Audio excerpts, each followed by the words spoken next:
Bowel disease, inflammatory, a group of chronic intestinal diseases characterized by inflammation of the bowel, the large or small intestine.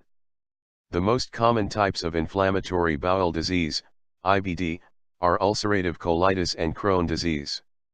Crohn's disease favors the ileum, the lower part of the small intestine, but can occur anywhere along the intestinal tract while, by contrast, ulcerative colitis affects the colon, the large intestine, alone. The inflammation in Crohn's disease involves the entire thickness of the bowel wall, whereas in ulcerative colitis the inflammation is confined to the mucosa, the inner lining, of the intestine. The symptoms of IBD include abdominal pain and diarrhea. The course is typically unpredictable. Symptoms tend to wax and wane, and long remissions and even the spontaneous resolution of symptoms are well known.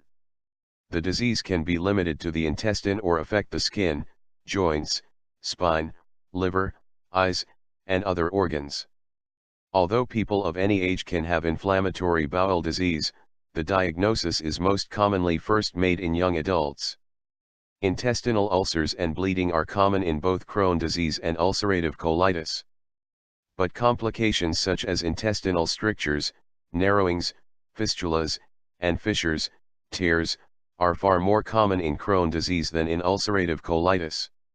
Small intestinal bacterial overgrowth in Crohn's disease can result from an intestinal stricture and is treated with antibiotics.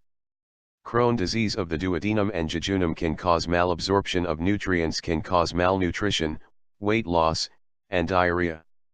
In Crohn's disease of the ileum, malabsorption of bile salts can cause diarrhea and malabsorption of vitamin B12 can lead to anemia. There is an increased risk of colon cancer in ulcerative colitis.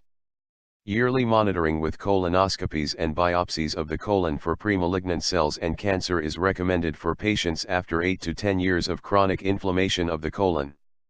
The treatment of IBD involves the use of medicines and sometimes surgery, depending upon the type and course of the inflammatory bowel disease. Effective therapy exists for the majority of cases. Narcotics, codeine, and antidiarrheal medications such as Lomotil and Imodium should be avoided during severe episodes of colitis because they may induce a toxic megacolon.